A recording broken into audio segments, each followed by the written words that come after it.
proven ways to defeat loneliness and build a life that finally feels full again. I traveled beyond time to find the cure for loneliness. Here's what I discovered. Have you ever felt like the whole world is happening without you? Like everyone else got the map to life, and you're just standing in the middle of an endless desert, staring at the horizon, hoping something, anything, will appear? That was me.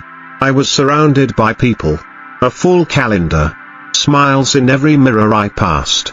But somehow, I was still completely alone. But then, everything changed. I'm about to take you on a journey. A spiritual transformation so intense, so mysterious, that I hesitate to speak of it even now. But I have to, because you might be where I was. And if I can bring you even one step closer to what I found, then this moment, right now, was worth everything. This isn't just a video. This is the breaking of a soul prison. A coded message from the other side of despair. I promise you this, if you watch till the end, you won't be the same person you were when you pressed play. So let me ask you something. When was the last time you sat in a room, with people laughing all around you, and still felt invisible?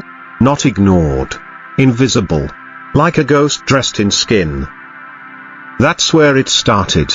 I was meditating in an abandoned monastery in the mountains of northern Nepal. No Wi-Fi. No sound but the wind. Nothing but me and my mind. And that, my friend, is where the real war began. In that silence, I met loneliness. Not the sadness of being without people. No. I mean the real loneliness. The kind that sits inside your chest like a locked box. You can't open it. You can't destroy it. And worse, you can't show it to anyone because nobody believes it's there. So I did the unthinkable. I stopped trying to defeat it. I started listening to it. And it spoke. Not in words. In symbols. In images. In memories I hadn't thought about since I was 5. It showed me every moment I abandoned myself trying to be loved. Every time I smiled when I wanted to scream. Every night I opened Instagram hoping someone, anyone, would see me. I realized that loneliness isn't the absence of others. It's the absence of you. Think about that. Really, when did you leave yourself? Was it when you failed the test? When they broke up with you? When you had to become the strong one because everyone else was falling apart? When did you stop calling your own soul home? This is where the journey started to heat up. Day 4 in the monastery. I met a man known only as the gardener. He didn't work there. No one knew where he came from. He was just there. Every morning before sunrise. Tending to flowers that didn't bloom. Not one. So of course I asked him, "Why are you watering dead plants?" He looked at me like I'd just asked why the sun rises. And he said, "Because I'm not watering the flowers. I'm watering the soil." Pause. That sentence cracked open something in me. You see, most of us tried to fight loneliness by fixing the symptoms, getting more followers, attending more events, buying more stuff, making more noise.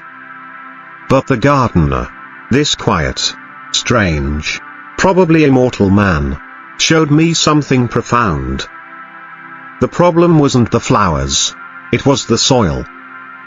Your life isn't empty because you're not doing enough. It's empty because your soul hasn't been watered. You've been so busy surviving, performing, pleasing, distracting, you forgot to just be with yourself. And right at that moment, it happened. A flash of light so bright it flooded the entire monastery. Every bell in the valley began ringing at once. Though no one touched them, the monks were in awe. The sky turned violet.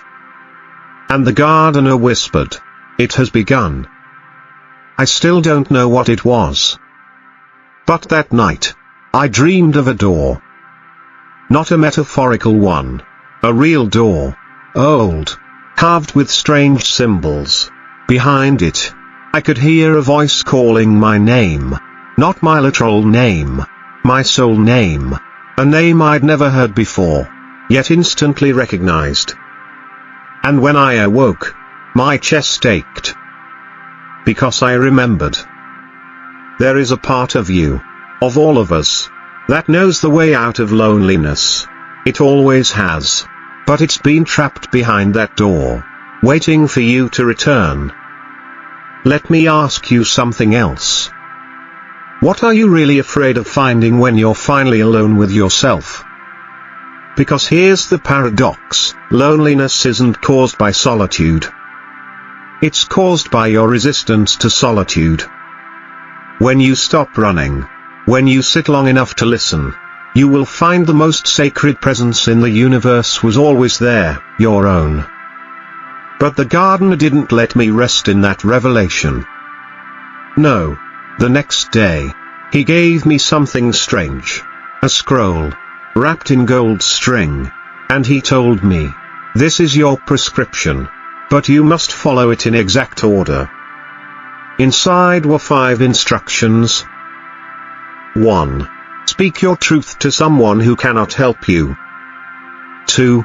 Walk until your feet bleed. 3. Forgive the one who hurt you without them asking. 4. Spend a day in total silence while surrounded by noise.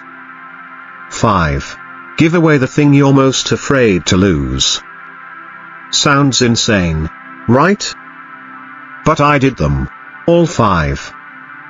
And what happened next changed everything. I can't explain this scientifically, and I honestly don't care to, but by the end of that 5th challenge, I saw them. Beings of light. Not angels. Not ghosts. Something else. They looked at me not with eyes, but with awareness. They knew my entire story. And one of them touched my forehead and said, "You are no longer alone. You never were. But now you remember." It wasn't the words. It was the knowing they gave me. And from that moment on, the weight was gone. Not permanently, not magically, but something inside had shifted, and I knew I had to come back, to bring this message to you. Because maybe you're still trying to find people to fix your loneliness. But the truth is, no one else can complete you. They can only meet you once you've returned to yourself. So I ask you now, when did you last sit in silence? Not for peace. Not for mindfulness, but just to be with the stranger inside you? Would you recognize them if they knocked on your door today? Or would you pretend not to be home? Next, I'm going to take you inside the realm where the dead speak, time stops, and loneliness gets rewritten by the stars themselves. I risked everything to enter, and what I found there will blow your mind. I entered the realm of the forgotten souls. What they told me shattered everything I believed about loneliness. There's a place, most people don't know it exists, where souls go not to die, but to wait. Wait to be remembered. Wait to be heard. Wait for you. I didn't believe it either, until I went there myself. After completing the 5th instruction from the gardener's scroll, something in me cracked open. I stopped seeing the world the way I used to. Walls no longer felt like walls. Time didn't feel linear, and sounds carried messages far beyond language. It was like tuning into a radio frequency that had always been playing in the background. Only now, I could finally hear it. It began with a whisper. I was back in my hometown, standing in the alley behind the bakery where I used to skip stones as a kid. I hadn't been there in 15 years, and yet, somehow, I knew I had to go. It wasn't nostalgia. It was a pull, like my soul had left something behind and I needed to retrieve it. The moment I stepped into that alley, the world changed. I blinked. And suddenly, the buildings were crumbling, as if time had eroded them in an instant. The air was thick, almost metallic, and in front of me stood a door. The same door from my dream. It looked ancient, carved with symbols I still can't translate, breathing, almost, as if the wood itself were alive. And just like in the dream, I heard the voice again, my soul name. I won't speak it aloud, some names aren't meant to be shared, but when I answered it, the door opened. Behind it, was them. Hundreds, maybe thousands, of souls. But they weren't ghosts. They were echoes. Versions of me I had abandoned over the years.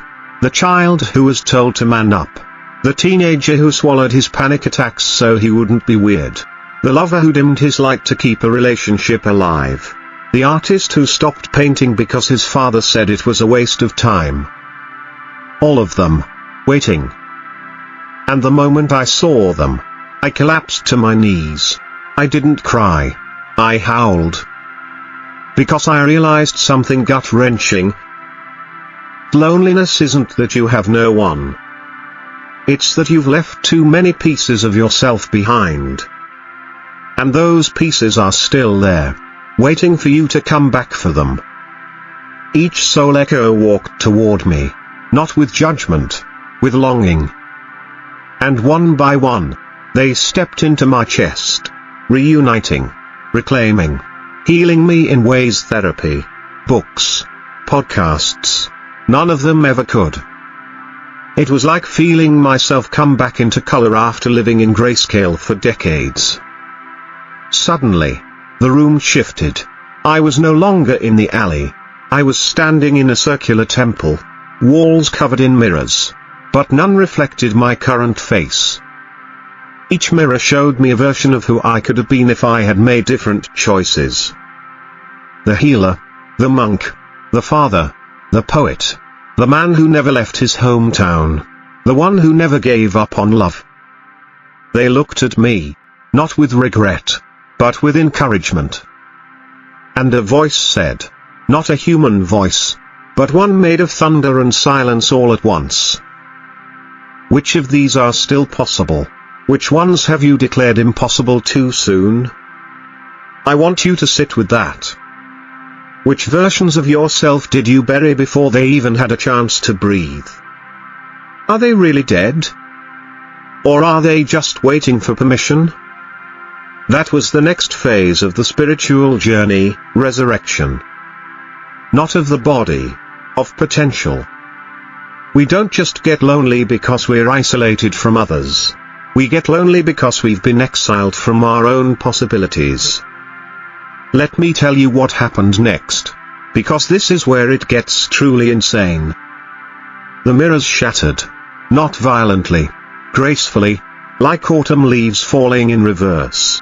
And where the mirrors stood, I saw doors, each one leading to a life I could live if I had the courage to walk through. I stood paralyzed.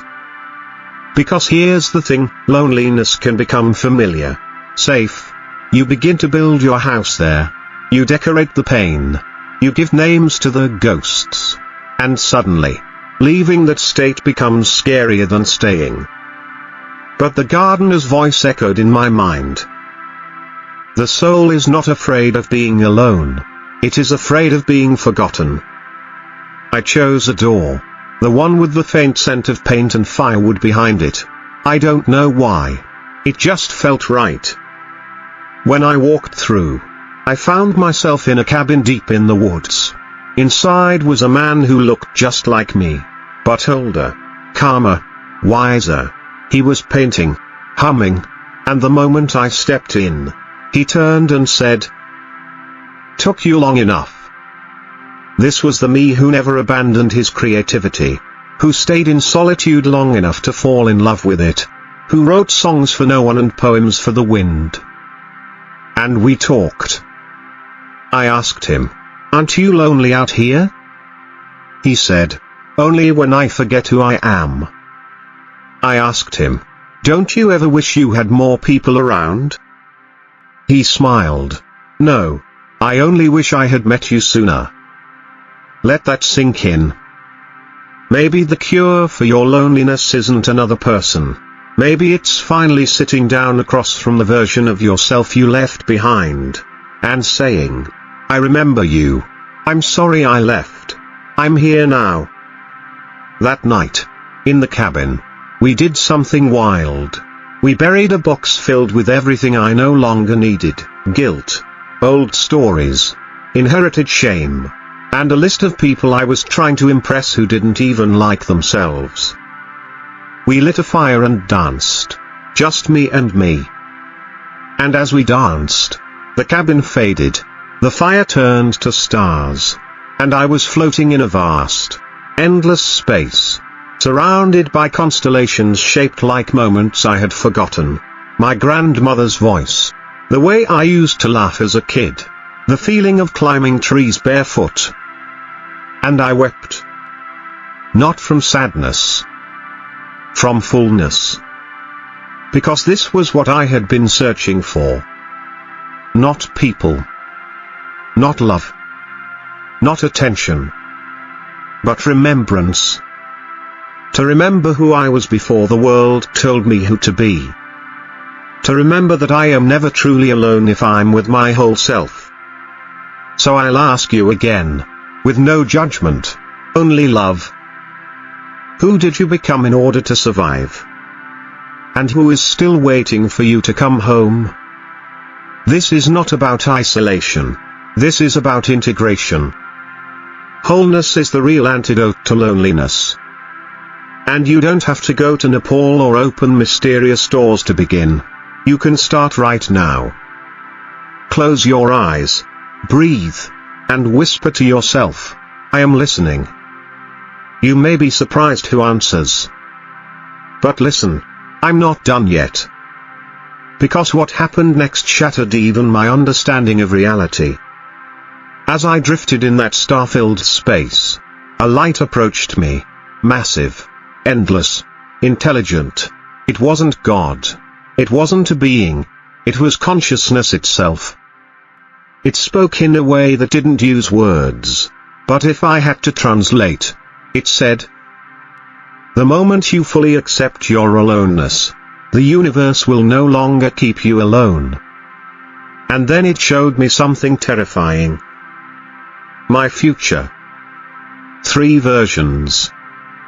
In one, I returned to my old life, ignored the visions, laughed it off, and lived a quiet, bitter life wondering why I never felt complete. In another, I became addicted to spiritual highs, chasing visions, abandoning people, never planting roots, mistaking transcendence for escape. But in the third, I returned to earth, to my life, but with presence. And because of that presence, everything changed. In this version, I didn't need people. So the right people came. I didn't chase love. So love found me. I didn't try to be seen. So the universe revealed me. And when the vision ended, I understood. We've been trying to cure loneliness by seeking external connection. But true connection starts inside. Until you become deeply rooted in your own soul, everyone you meet will feel like a distraction, a disappointment, or a delay. But when you return to yourself, you become magnetic, peaceful, whole. And then, and only then, does life feel full. You can have people, and love, and laughter, and still be okay when they leave. Because you're not full because of them. You're full because you came home to you. But the journey isn't over. Next, I'm going to show you how this spiritual awakening manifested in the physical world, and how I found a group of strangers in a secret forest temple who showed me the final, forgotten key to defeating loneliness forever. You don't want to miss this. I found a secret society that knows how to end loneliness forever. They let me in. But only after I did this one impossible thing. Let me take you back to the moment I stepped off the train. Deep in the Basque region of northern Spain. The map I followed wasn't printed on paper. It was etched into my dreams, piece by piece. Ever since I'd returned from the monastery, every night, a new piece would emerge. A hill, a bell, a name whispered on the wind. And every morning, I would trace it onto a blank notebook. It was only on the 23rd morning that I realized what I was drawing. A location that doesn't exist on any map. A place that you can only reach after you've met yourself in the void. They call it El Bosque de los Silencios, the forest of silences. And in the center of that forest, is a temple. Not a temple of religion, a temple of the soul. They say it was built by people who once became so lonely, so soul-withered, they vanished from society entirely, and reappeared here, where they built something that the rest of the world forgot. I didn't believe it either. Until I stood before it. It was a structure half swallowed by trees, moss-covered stones, twisted branches forming natural archways, and bells that rang from the treetops with no wind. When I entered, my heartbeat changed. Literally, it slowed. My breath fell into rhythm with the air. I felt like I was being read by the space itself. There was no one there at first. Just silence.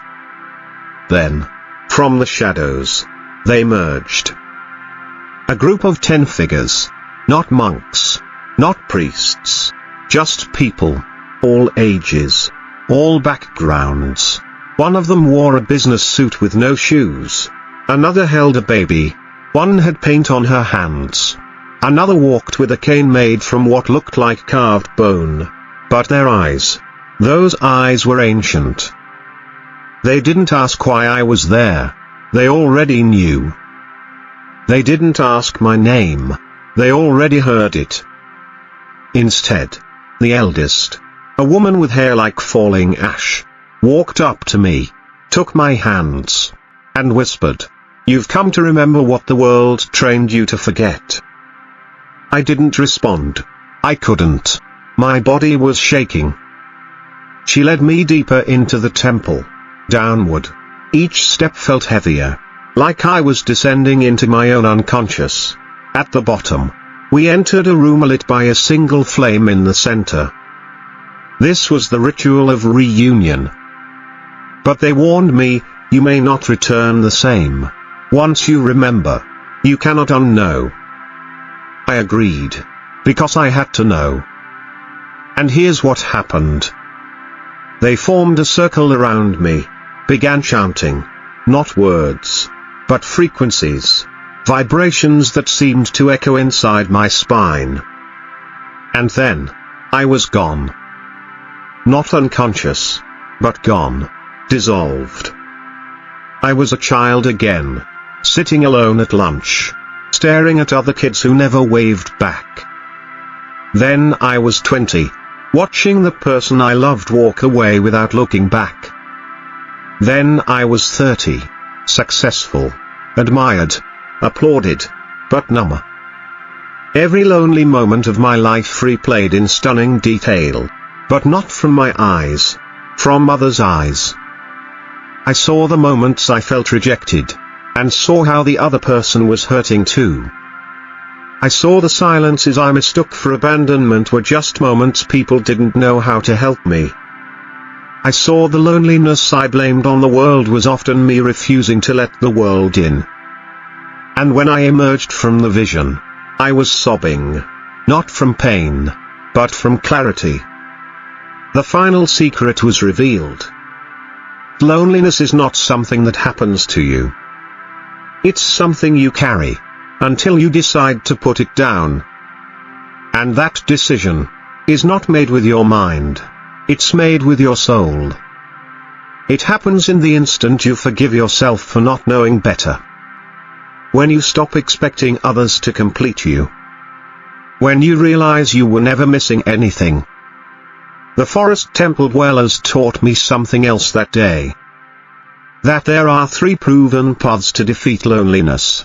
Not spiritually, not metaphorically, but in the most practical, grounded way. Let me give them to you now. 1. Radical self-intimacy. This isn't bubble baths and journaling. This is sitting in silence, asking yourself what hurts the most, and staying with it. No distractions, no solutions, just presence, until it no longer controls you. 2. Authentic service. Go help someone in a way that requires nothing in return. Not thanks. Not recognition. Just connection. Loneliness thrives in self-absorption. When you give from your essence, you reconnect with the world. 3. Soulful expression. Speak your truth. Even when your voice shakes. Create something, anything, that reflects your inner world. Loneliness withers in the presence of creative honesty, because when you express your soul, the world has to meet you. They also taught me this paradox. You have to become comfortable being alone, so you can finally stop being lonely. Because people are not the cure. Presence is. Purpose is. Self-communion is. And when you learn to walk through your life with that groundedness, others will be drawn to you, not out of your need, but out of your fullness. You'll attract relationships that reflect wholeness, not desperation. Friendships that nourish, not distract. Love that meets you, not tries to fix you. I stayed in the forest for 6 more days. Each day, I was given a challenge. Sit with someone I didn't like and find the part of myself I saw in them. Dance alone in the clearing at dawn until my body led me, not my thoughts. Listen to someone's heartbreak and say nothing, just hold their hand. Sit in the rain, alone, until I felt joy in every drop. And by the last day, I laughed. Not because anything was funny, but because I realized I wasn't lonely anymore. Not because I had people, but because I had me. All of me. The boy. The artist. The wounded. The healer. The fool. The sage. And now, I offer this to you, not as a guru, not as a savior, but as a companion. If you are lonely, return to yourself. Forgive yourself. Express yourself. And then, and only then, let others in. Let them meet the real you, not the edited version, not the survival mask, but the wild, sacred, unfiltered you. Because here's the final truth. Loneliness isn't a punishment. It's an invitation to come home. And if you accept that invitation, you will find that your life doesn't just feel full again. It becomes sacred, unshakable, real. So here's my final challenge to you. Tonight, before you sleep, sit in silence. Light a candle. And whisper this aloud. I return to me. I welcome me home. I am no longer waiting. Say it like a vow. Because it is. And if you do that, truly do it, something will shift. The door will appear. The echoes will greet you. And you will never walk alone again. Thank you for walking this journey with me. If you felt seen, if even a single part of this story moved something in your soul, don't keep it to yourself. Share it. Because someone else out there is staring at the ceiling tonight, wondering if they matter. be the voice that tells them they do. You don't need to be a guru. You just need to remember. And help others remember too. Because loneliness ends where remembrance begins. Come home to yourself. We're waiting.